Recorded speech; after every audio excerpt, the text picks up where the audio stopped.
오늘 본문과 다음 주에 볼 본문에는 나병 환자의 치유와 중풍병자 치유 사건이 기록되어 있습니다. 이런 치유 사건을 통해서 누가복음에서는 계속해서 한 가지 목적을 가지고 있어요. 예수님은 누구이신가? 이거예요. 제가 지금 매주마다 끊임없이 얘기하는 게 예수님은 누구이신가? 그럼 뭐예요? 나와 여러분에게는 예수는 누구이신가? 계속해서 이 질문을 하고 있는 거거든요. 이 흐름을 보면 누가복음 4장 31절부터는 더러운 귀신 들린 사람을 고치시고 38절부터는 온갖 병든 자를 고치시죠. 이렇게 치유 사건을 기록해 놓고 5장에 들어와서는 베드로라는 제자를 부르게 되고 또 여러 제자를 부르게 되죠. 그게 패턴이 이래요. 치유하시고 제자를 부르시고 이러한 흐름으로 기록이 되어 있거든요. 이렇게 점차 예수님의 정체가 드러나면서 예수가 누구인가 뚜렷이 밝혀지면서 제자로 따르는 무리들이 생겨나게 된 것이죠. 그리고 예수가 누구인가를 아는 사람이 한 명씩 늘어나게 되었다는 거죠. 그리고 6장에 드디어 12제자를 사도로 택하시는 것을 기록하면서 이 흐름이 누가복음의 흐름으로 이어져 가고 있다는 거죠. 그래서 이전까지는 보통 사람들에게 자신을 알렸지만은 오늘부터는 나병이 고쳐진 것을 제사장에 보이라고 하면서 제사장으로 확대시켜 나가고, 그리고 중풍병자를 고치면서 바리새인과 율법 교사들에게 자신이 누구인가를 알리는 계기가 되죠. 그래서 예수님을 알아가는 계층이 보통 사람에서로부터 제사장, 바리새인, 그리고 율법 교사까지 점차 이제 확대되어져 나가게 되는 거죠.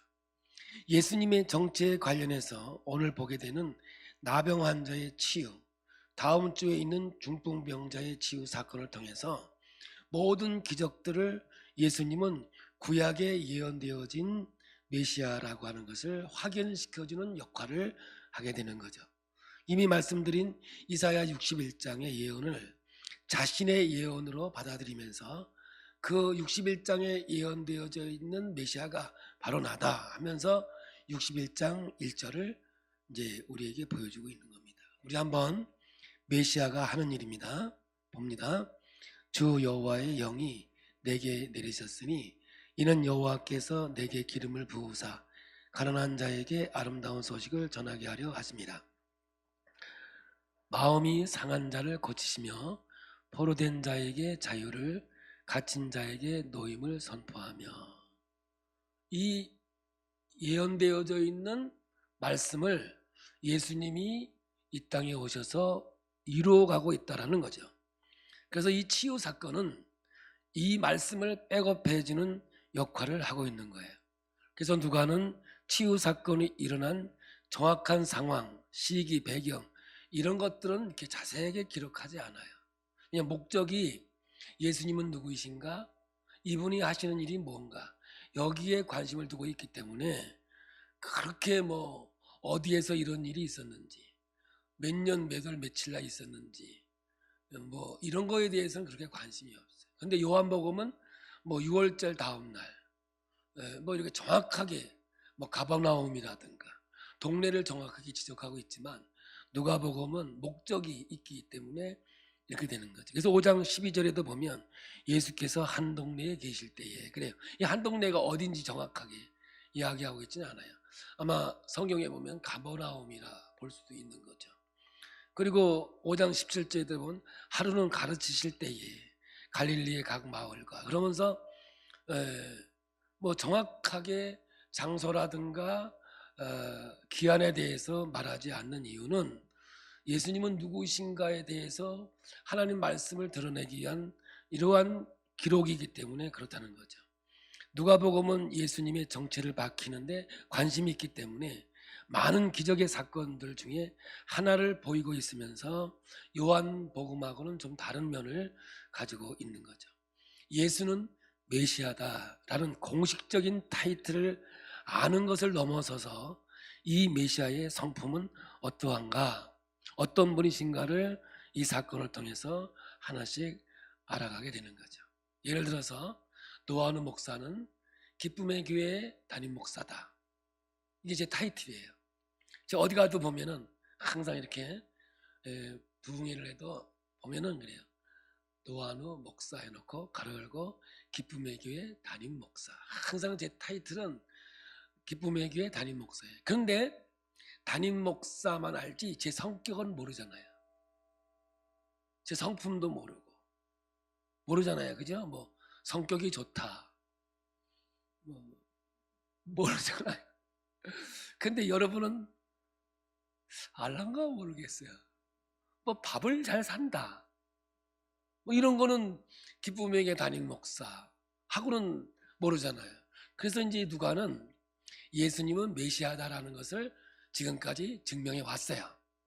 세례를 통해서 하나님 아들이다. 족보를 통해서 인간의 모습으로 왔다. 그리고 이제 이 예수님이 광야에서 40일 동안 금식하면서 실력을 보여주셨다. 그리고 나타나면서 말씀의 권위가 나타나고 그리고 화해의 과정을 거쳐서 이제 이 치유 사건을 통해서 뭔가를 보여주고 있는 것이죠.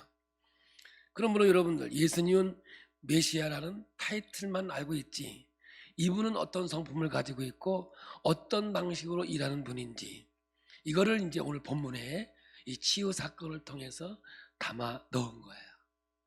이걸 우리가 이제 읽고 예수님은 메시아이면서 이런 성품 이러한 삶을 살아갔구나 할렐루야 하면서 예수님은 이제 인격적으로 자꾸 만나가고 경험해가는 거죠. 그러므로 여러분 사람들은 예수님을 만났다 뭐 했다 하는데 그분의 깊은 내면의 세계를 경험하고 그걸 깨닫는 것이 인격적인 만남이 되는 거예요. 이제 나병 걸린 사람을 고치는 장면을 보기 전에 이 말씀을 백업해주는 레위기의 내용을 꼭 알 필요가 있어요. 나병 환자는 레위기 13장 14장에 나병 환자에 대한 율법과 규례가 기록되어 있어요. 나병은 모든 곰팡이 유의 질병들을 다 통틀어서 성경은 나병이라고 했어요. 사람 피부에 곰팡이가 생기면 피부 질환이고 그 중에 하나가 나병인 것이죠. 문둥병, 한센병 이것만 나병이라고 지칭하지 않았어요. 성경은 범위가 넓습니다. 그런데 본문 누가복음 5장 12절에 보시면 나병 걸린 사람의 기록이 나오는데 온 몸에 나병이 걸렸어요. 그래서 한 부분에 피부병이 있는 것이 아니고 온몸이라고 하였기 때문에 우리가 알고 있는 문둥병, 한센병인 것 같습니다. 그렇게 또 해석이 되어져 있고요. 그러니까 이 사람은 지금 병에 걸렸는데 아주 심각한 병에 걸려 있는 것이죠. 그래서 이 5장 12절에 보면 예수께서 한 동네에 계실 때에 온몸에 나병 들린 사람이 있어 예수를 보고 엎드려 구하며 이르되 주여 원하시면 나를 깨끗하게 하실 수 있나이다. 이 사람에게 있어서는 아주 절망적이에요. 소망이 없는 거죠.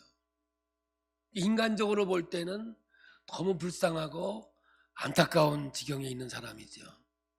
근데 레위기 13장 45절부터 46절에 어떻게 기록되고 있느냐면 나병 환자는 옷을 찢고 머리를 풀며 윗입술을 가리고 외치기를 부정하다 부정하다 할 것이요 병이 있는 날 동안은 늘 부정할 것이라 그가 부정한즉 혼자 살되 진영 밖에서 살지니라. 그래서 이 문둥병이 걸린 사람은 사람이 지나갈 때마다 입술을 가리고 우리 이 마스크 썼잖아요. 침 튀기면 안 되잖아. 미말.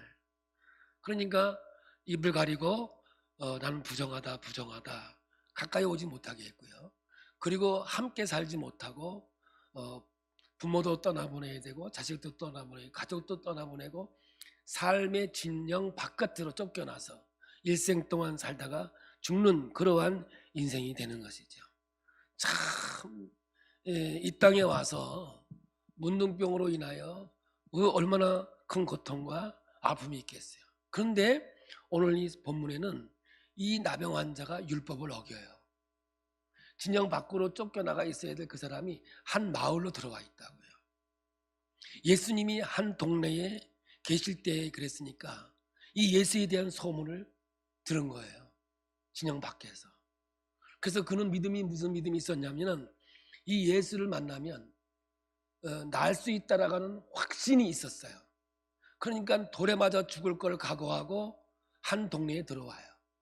이 사람이 의심하는 것은 다른 게 아니라 예수님을 통해서 자기는 고침받을 수 있는 확신이 있는데 예수님이 나를 고칠 의향이 있는지 고칠 의향이 없는지 거기에 관건이 되어져서 말하고 있는 거예요. 주여 주여 메시아여 원하시면 나를 깨끗하게 하실 수 있나이다. 이렇게 고백하고 있는 거거든요. 이것이 바로 기도의 자세고 하나님 앞에서의 삶이 되는 거예요.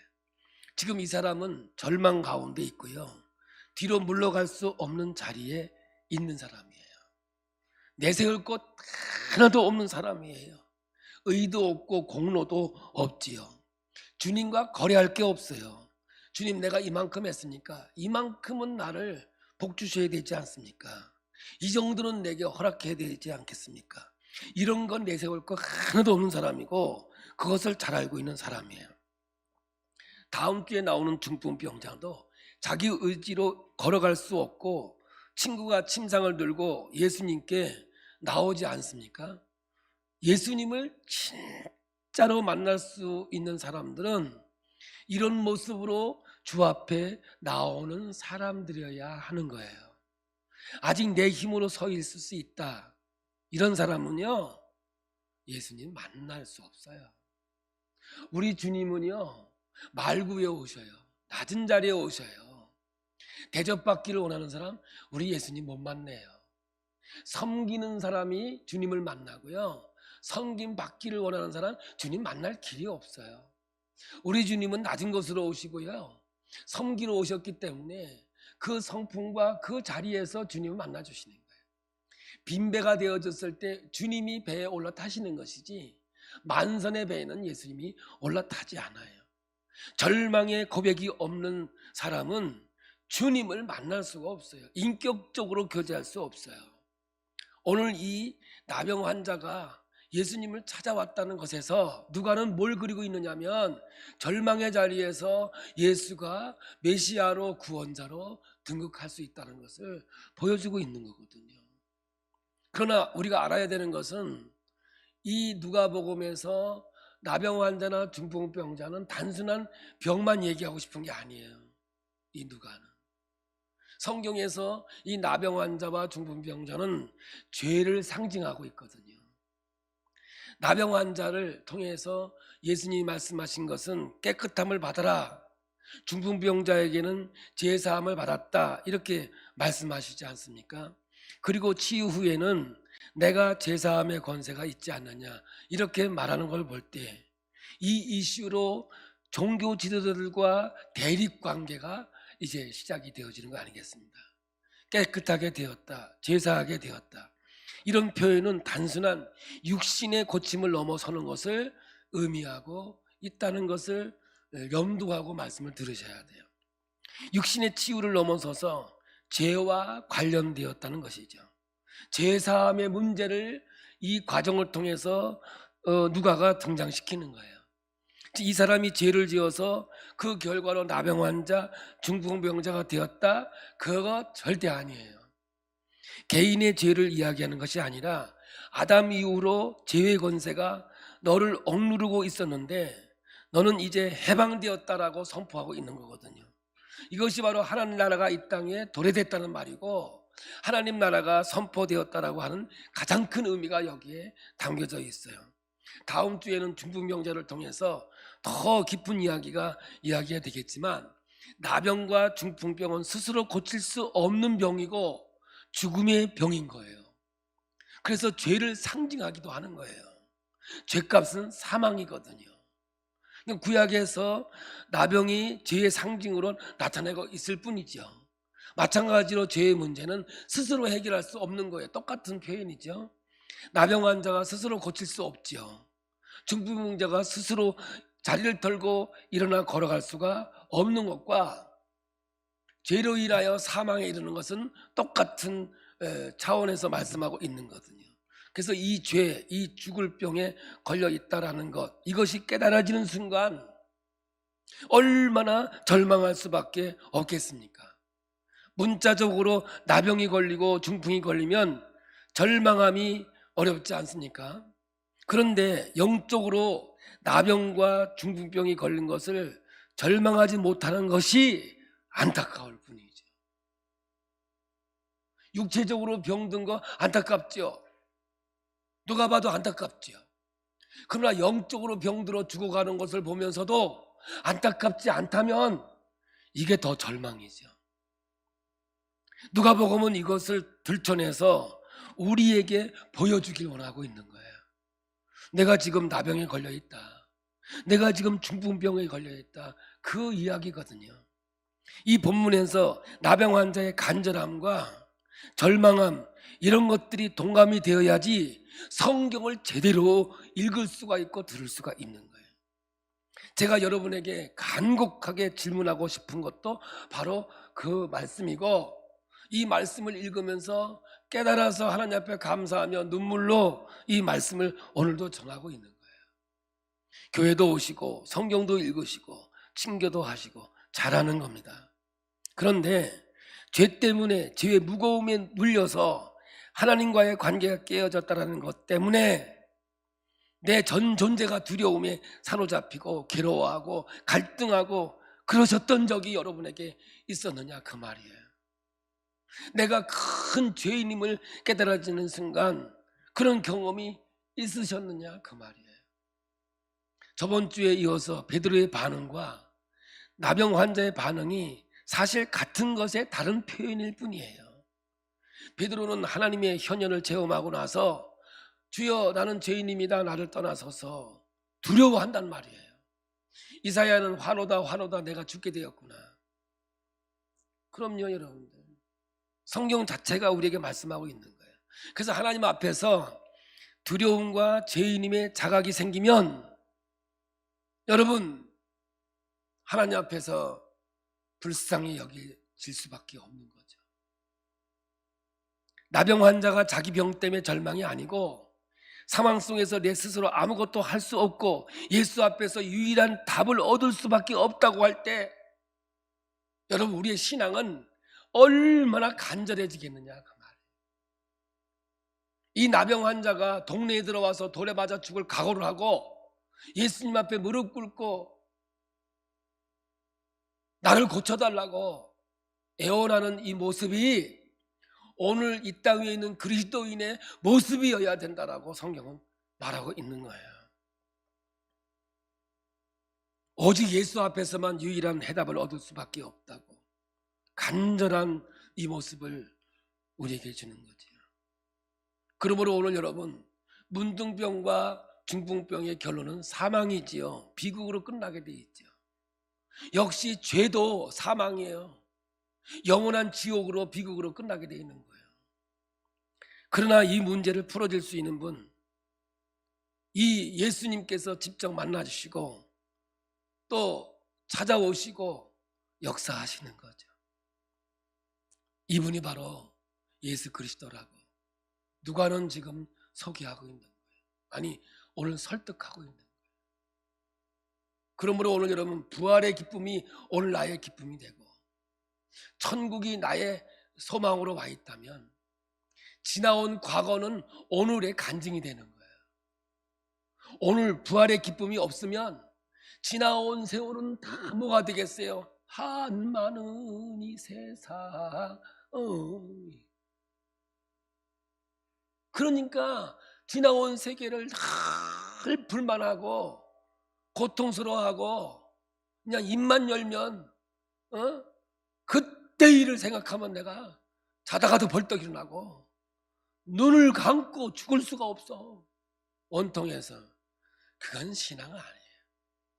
그러나 여기 소개하고 있는 이 예수님을 아는 자는 죄에서 자유함을 입었고 영원한 천국이 소망으로 주어졌기 때문에 그 기쁨으로 오늘을 살기에 지나온 세월이 은혜가 되고 하나님 앞에 감사가 되고 간증이 되고 입을 막아서 아멘을 안 하시는 것 같아요. 할렐루야.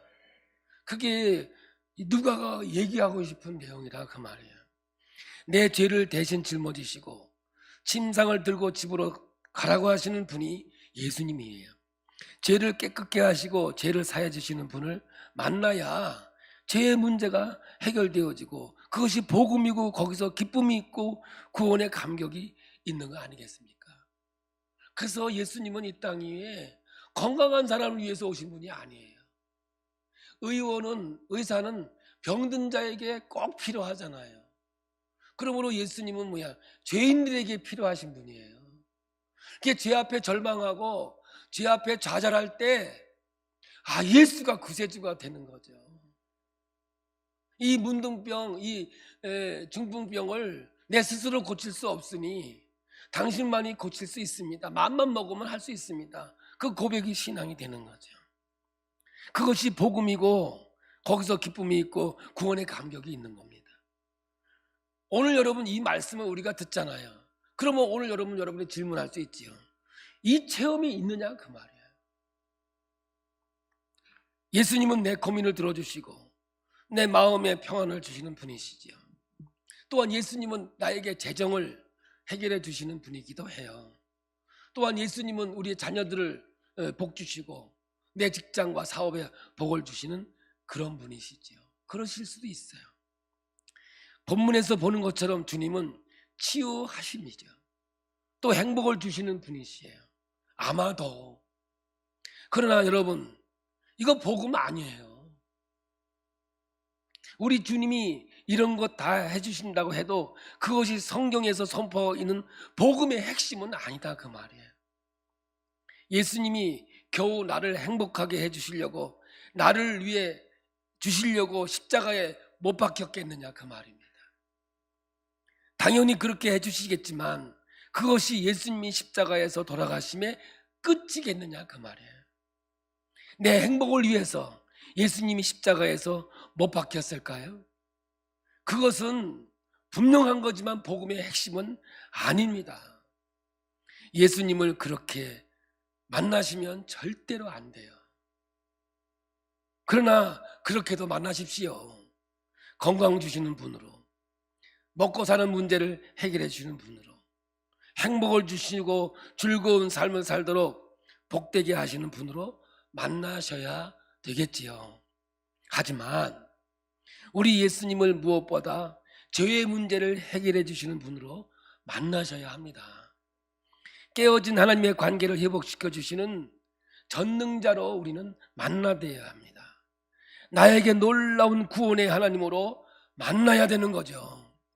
누가가 계속해서 그려가고 있는 예수님은 죄의 문제를 해결해 주시는 메시아인 거죠.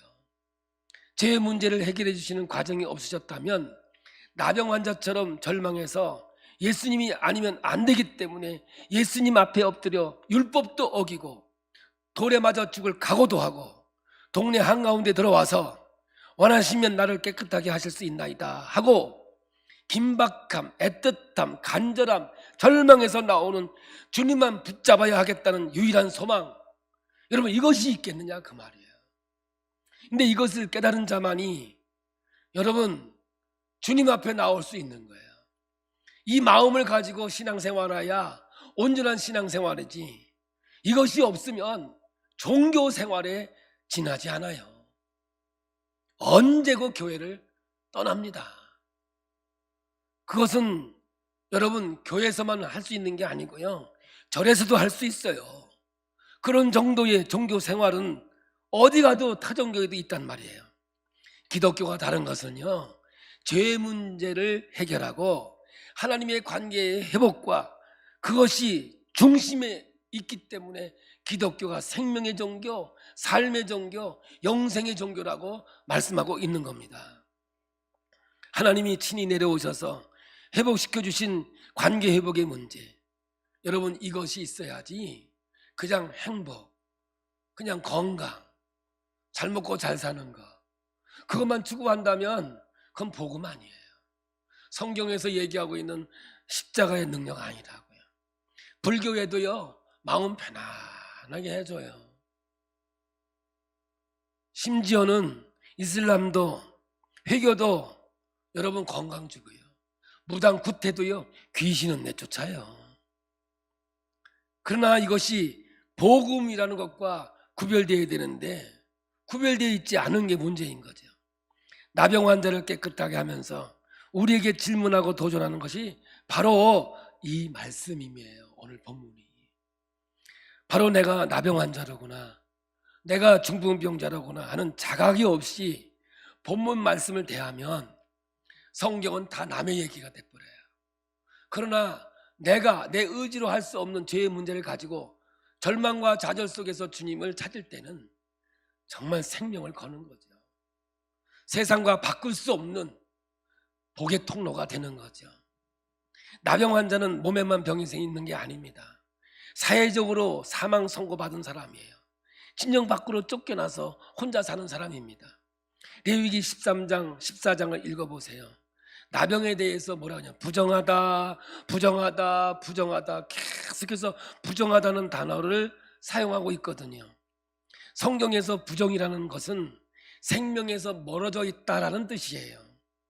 생명에서 멀어져 있는 것은 죽음에 가까운 것 아니겠습니까? 그래서 죽음은 부정한 거예요. 그래서 시체를 가까이 하지 말라는 거예요. 왜? 부정하니까. 그러나 정결함은 생명과 연결되어져 있는 거죠. 그래서 부정을 없애고 정결케 하는 것이 거룩이라는 거예요. 그래서 우리는 거룩을 쫓아가는 것이지 행복을 쫓아가는 게 아니에요. 기독교의 인생은. 아멘. 거룩을 쫓아가면 다 하나님께서 허락해 주실 줄로 믿습니다. 그러면요, 거룩은 뭐예요? 죽은 것들과 구별되는 거예요. 구별되는 거예요. 구별. 이게 생명의 역사 안에 머물러 있는 것, 이것이 거룩이고 구별하다는 뜻이죠. 그러면 뭐냐? 분별하다는 뜻도 되거든요. 정확한 표현은 뭐냐? 거룩은 있어야 할 곳에 있는 거예요, 여러분들. 그러면 한번 물어볼게요. 제가요 방방곡곡 세계를 다니면서 첫날 물어보는 게 있어요. 거룩은 있어야 할 곳에 있는 게 거룩이다. 그게 건강 아니겠습니까? 그러니까 우리가 육체적인 병도요 다 비틀어지니까 병이 오는 거예요. 마음이 비틀어지고 생각이 비틀어지고 몸이 비틀어지니까 병이 오는 거지. 정자세 있어야 할 곳에 있는데 왜 병이 들겠어요? 그래서 물어보는 게 있어요. 주일날 어디 있어야 돼요? 대답이 무지개하네. 지금 뭐 우리 유튜브에 뭐 20명밖에 안 들어와 있지만 나머지는 다 어디 갔어요? 아마 세계로 보나 봐. 세계로 교회는 지금 예배에 3,600명이 들어와 있는데 우리 교회도 지금 한 10명 들어온 거 보니까 나머지는 다 세계로 교회 켜놓고 있지 않나라는 생각이 들어요. 여러분, 거룩은요 어디 있느냐예요. 있을 때 있어야 거룩이고요, 있지 않아야 할 때 있는 건 부정이에요. 거룩하지 않는 거라고요. 그러므로 여러분, 부정으로부터 죽음으로부터 구별되어 있어야 하는 거죠. 여러분, 하나님은 어떤 분이십니까? 거룩하신 분입니다. 생명만 있는 분이라고요. 부정이 없어요, 우리 주님은. 그래서 하나님은 백성들에게 거룩하라고 하셔요. 내가 거룩한 것 같이 너희도 거룩하라. 있어야 할 곳에 있어라, 그런 뜻이에요. 생명에 머물러 있으라는 거예요. 있어야 할 곳을 떠나면 생명을 잃어버리는 거예요. 근데 여러분 보세요. 출애굽해서 지금 이스라엘이 짐치고 성막을 중심으로 텐트를 치고 있었는데 모여 사는 공동체에서 전염병이 역사하면 어떻게 하겠습니까? 다 죽는 거잖아요.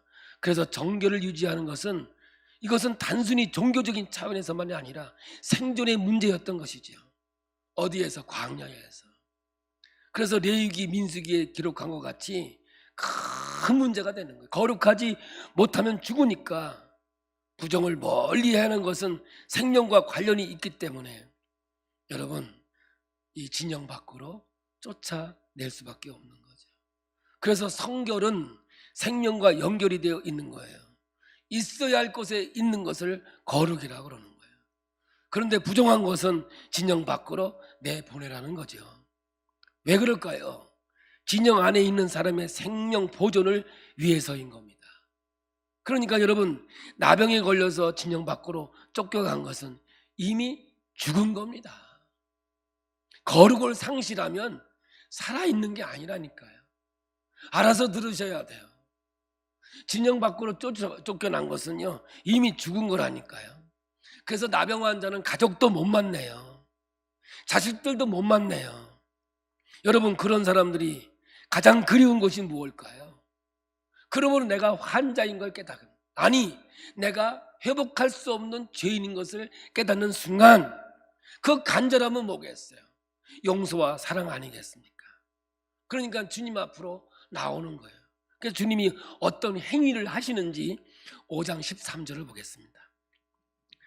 예수께서 손을 내밀어 그에게 대시며 이르시되 내가 원하노니 깨끗함을 받으라 하시는데 나병이 곧 떠나니라. 예수님이 터치하셨어요. 죽어있는 것과 같은 나병 환자, 부정한 이 나병 환자, 가까이, 가족도 가까이 할 수 없고 자녀도 가까이 할 수 없는 이 나병 환자를 주님이 만져주시는 거예요.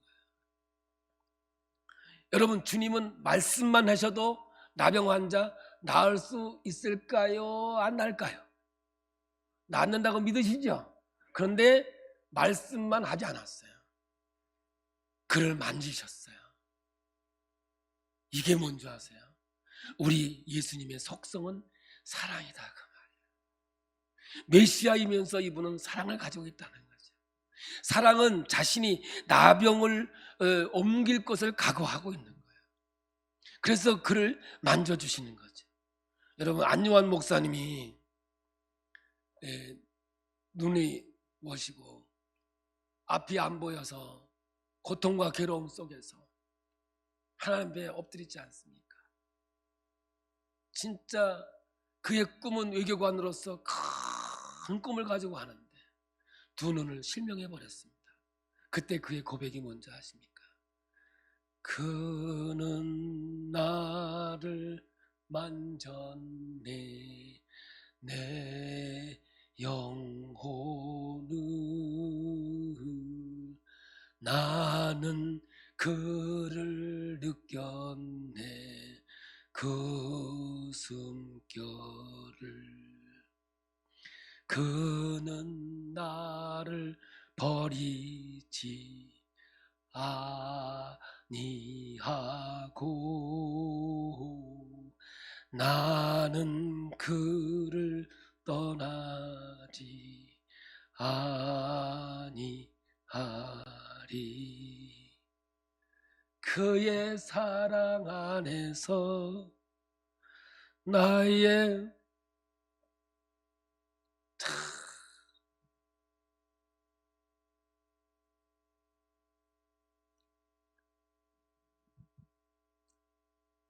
이분의 이 신앙 고백이 오늘 이 나병 환자를 터치해 주시는 그 하나님의 사랑을 느낀 거예요.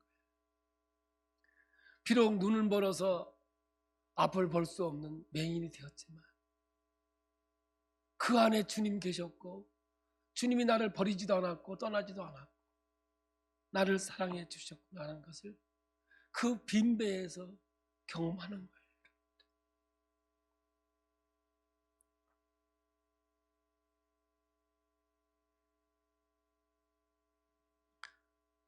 19세기 하와이 몰로카이 섬에서 다미엔이라는 사람이 선교를 하는데 이 몰로카이 섬은 나병 환자가 격리된 섬입니다. 이분이 선교를 하는데 어느 날 뜨거운 물을 엎질렀는데 발에서 뜨거움을 느끼지를 못했다는 거예요. 그래서 이 선교사님이 나도 나병이 걸렸구나 라는 것을 알게 되지요. 이분이 설교를 시작할 때 내 동료 성도들이요 늘 그렇게 설교를 시작했는데 문둥병이 걸린 것을 깨닫고 바뀌어져요. 내 동료 나병 환자들이요. 우리나라의 손영은 목사님 그리스도의 사랑을 가지고 나병 환자의 고름을 입으로 빨아주는 여러분 이것이요 누가 감히 이 일을 이루겠어요? 예수님이 누구인가를 아는 자의 삶이죠. 참 사랑입니다. 나병 환자를 만지는 것으로 그 당시 종교적으로 사회적으로 얼마나 위험하고 어려운 일이었을까요? 종교적으로는 율법을 어기는 것이 되고요, 사회적으로는 나병 환자와 똑같은 취급을 받을 수 있는 위기에 처해져 있는 상황이에요. 아마 오늘의 상황과 별반 다르지 않을 거라고 저는 생각합니다. 예수님은 그것을 다 아시고요, 그 나병 환자의 마음을 만져주시는 겁니다. 제사장에 가서 건강하다는 확인을 받으라는 거죠. 이것도 율법입니다. 그런데 왜 이 과정이 필요하냐면, 다시 이 사람이 공동체의 삶으로 복귀하고 하나님의 사랑으로 가족으로 돌아가고 사회로 돌아가고 건강한 일원이 되어서 하나님 앞에서 행복하고 즐거운 삶을 살아가는 것이 바로 예수님이 원하시는 것이고 하나님의 뜻인 줄로 믿습니다. 그래서 여기서 이 치료는 육체적인 치료만이 아니라 전인격적인 영육혼이 치료되어져서 하나님 앞에서 온전한 사람으로 가는 것이죠. 영혼육의 치유와 사회적인 고립된 모든 것을 치료해 주시는 거예요. 오늘날 이 땅은요, 육적인 것만 만지고 있다고요. 그러나 여러분, 성경에서 얘기하는 건강은, 영적 치료는 전인격적인 치료가 이루어져야 되는 거예요. 내가 육체적인 것만 건강하면 건강한 겁니까? 영적으로 죽어 있는데, 생각은 하나님과 멀어져 있는데. 예수님은 어떤 분이시냐? 메시아이면서 이 문둥병자에게도 손을 터치해 준 사랑을 가진 분이라는 거죠. 자기가 친히 나병 환자의 자리로 가서 그 병든 몸을 만져주시는 분이라는 거예요. 민수기와 신명기에 나병 환자든 진영 밖으로 내어 쳐라 그랬잖아요. 근데 이것이 신약에 와서 풀린 거예요. 하나님이 육신을 입고 이 땅에 오셔서, 히브리서 13장 12절 우리 함께 봐요. 그러므로 예수도 자기 피로써 백성을 거룩하게 하려고 성문 밖에서 고난을 받으셨느니라. 구약의 하나님과 신약의 하나님이 다른 건 아니에요. 같은 하나님이죠. 말씀의 초점은 거룩을 가르쳐주고 있는 겁니다. 그래서 부정한 것을 내치고 지난해 생명들을 보존시키는 거죠. 이렇게 오늘 성경은 우리에게 말씀하고 있는 거예요. 나병 환자들, 온갖 병이 걸려 죽은 존재들, 그들을 거룩하게 하려고 성문 밖으로 나가셔서 고난을 받으셨습니다. 예수님이 우리들 때문에 내어 쫓김 받은 거예요. 누구를? 문둥병자를 고치기 위해서. 할렐루야. 그러나 이게 속성이 뭐예요? 죄 가운데서 우리를 구원하기 위해서 우리 예수님은 영문 밖으로 쫓겨나서 십자가에서 죽으신 거예요. 하나님이 무엇이 부족합니까? 철저하게 인간으로 오셔서 예수 그리스도의 피로 거룩함을 입게 하셔서 우리가 지금 생명을 얻었고 진 안에서 하나님 백성으로 거하는 존재들이 된 것입니다. 우리 주님이 어떤 분이십니까? 나병을 더럽다라고 멀리하지 않으시고 나병 몸에 친히 손을 대주시는 그런 분이셨습니다. 내가 나병 걸려서 진영 밖에 있다고 하더라도 거기까지 찾아오셔서 나를 살려주시고 진영 안으로 들여 보내시는 그런 분으로 그려지고 있는 거죠. 그분의 능력은 부정을 타는 분이 아니라 방향성이 반대예요. 그리고 이거를 이렇게 적어놨는데, 적고 보니까 너무 멋있어. 말이 어떤 말인지 한번 들어봐. 내가 이거 적어놓고도 놀랬어. 거룩을 타게 해주시는 분이라는 거죠. 참 멋있는 말 아닙니까? 부정 타지 말고 거룩 타라. 할렐루야. 여러분, 교회 오면 부정 타는 게 아니라니까요. 교회 오시면 거룩 탑니다. 할렐루야. 예수님은 그런 분이라니까요. 나병 환자를 만져도 부정을 타는 게 아니에요. 예수님이 만져주시니까 자신 안에 있는 거룩이 그분에게 전이 될 수 있도록, 그래서 그분의 생명을 얻게 해주시는 것이 예수 그리스도의 능력인 줄로 믿습니다. 여기에 있는 우리들도 의인이 아니라 죄인들이고 절망 가운데 엎드릴 수밖에 없는 자들이 아닙니까? 우리가 진 밖으로 쫓겨나야 마땅한 사람들이라니까요. 지금 이 문둥병자 우리와 별반 다른 게 아니에요. 똑같은 사람으로 성경은 그리고 있으니까. 그런데 어린 양 예수, 우리의 연약함과 질고를 감당하시고 우리를 대신 성문 밖에서 고난을 받으셨기 때문에 생명을 얻은 우리는 어떻게 해야 하느냐? 히브리서 13장 13절입니다. 그런즉 우리도 그의 치욕을 짊어지고 영문 밖으로 그에게 나가자. 영문 밖, 성문 밖, 진영 바뀐 거죠. 이제 우리가 거룩을 통해서 생명을 얻은 존재가 되었으니까 우리도 이제 진영 밖으로 나가서 죽어있는 영혼들을 터치해주고 영혼들을 살릴 수 있는 존재가 되었으니까 그렇게 거룩한 백성이 되어서 살아라. 할렐루야. 근데 어떤 사람은 이래요. 코로나가 끝날 때까지는 교회 안 나오겠대. 오지 마세요. 안 와도 되죠. 이 얘기는 안 하려고 했는데 또 나왔어. 목사로서, 주의 종으로서 오늘의 현실을 보면서요. 아파. 그냥 막 아파. 우리 주님은 얼마나 아플까? 우리 교회 예배 드리시면서 혹시 확진자 나오신 분 계세요?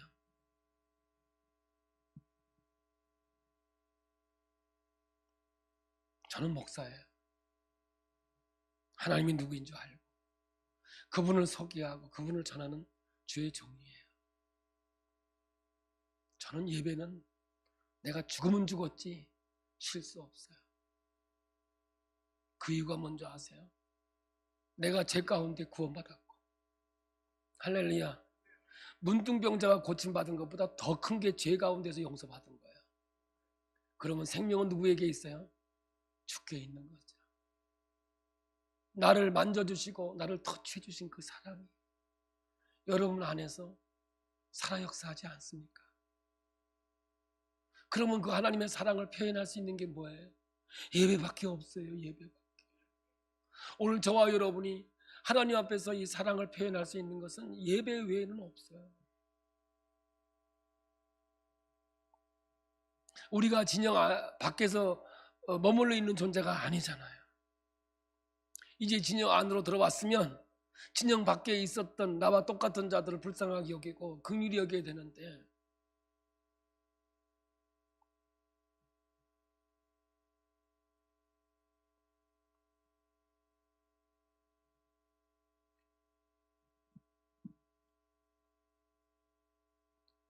너무 안타까워서요.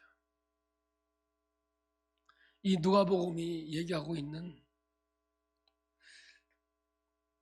예수님의 이 사랑을 문둥병자를 터치해 주시고 고치시는 그것이 우리가 영원히 죽을 수밖에 없는 죄인임을 고치시고 거룩한 백성이 되어 거룩한 삶을 살라고 하신 그 말씀이 우리의 삶이 되고 능력이 되어야 되는데, 그래서 예배를 제한하고 예배를 막는 사람은 사탄이에요. 이건 마귀일 수밖에 없어요. 여러분, 하나님이 허락하시면 죽은 자도 살고 없는 것도 있게 되는 것이 아브라함이 믿었던 하나님이고 저와 여러분의 믿음이 되어야 되는 거죠. 코로나19가 끝날 때까지 교회는 안 오겠다고요. 안 와도 돼요. 그 안에 예수님이 있겠습니까? 하나님의 사랑이 있겠습니까? 뭐가 있겠습니까? 오늘 이 문둥병자처럼 내가 문둥병에 걸린 걸 알고, 아니 죄인인 것을 알았다면 돌에 맞을 죽을 각오를 하고 예수 앞에 나와서 무릎 꿇고 하실 수 있으면 나를 고쳐주시옵소서.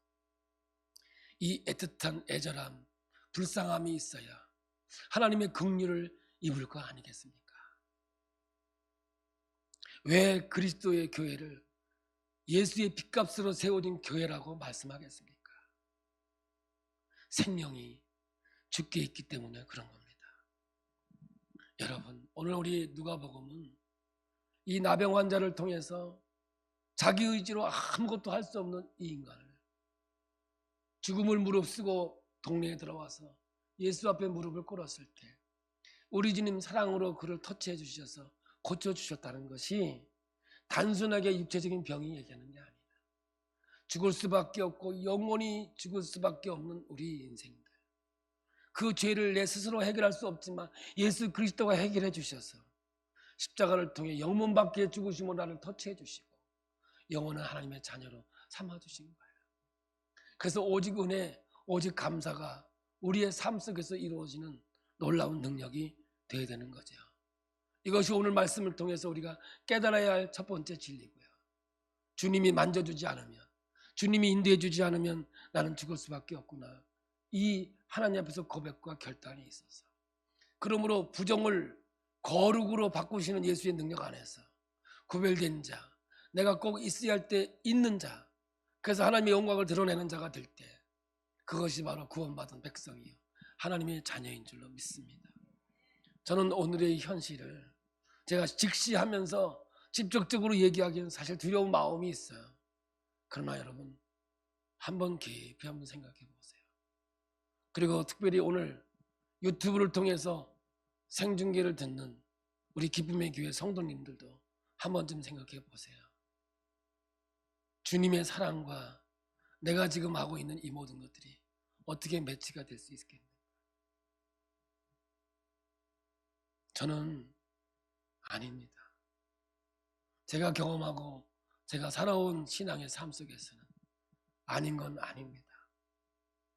저에게 물어보신다면 난 죽으면 죽었지, 예배는 드려야 되는 것이 내 사명이고 내게 주어진 책임이라고 생각합니다. 우리 기쁨의 교회 사랑하는 성도 여러분, 오늘 이 말씀이요 과거 얘기가 아니에요. 오늘 우리에게 주시는 생명의 말씀으로 받으시고 주님이 우리를 끝까지 책임져 주시고 인도해 줄 줄로 믿습니다. 그러면 오늘 여러분 코로나19 병이 안 걸린다면 육체적인 것밖에 안 되잖아요. 영혼 못 죽여요. 그런데 여러분 부정은 죽음이에요. 영혼까지 죽어요. 정말 하나님 앞에서 경외하는 마음, 하나님 앞에 두려운 마음으로 주님을 섬길 수 있는 하나님의 자녀가 되기를 축복합니다. 오늘 이 말씀을 통째로 여러분 받으시고 하나님께서 이 사랑을 우리에게 보이셨으니 그는 나를 만졌네, 내 영혼까지. 참, 이 고백이 저와 여러분의 고백이 간증이 되게 예수의 이름으로 축복합니다.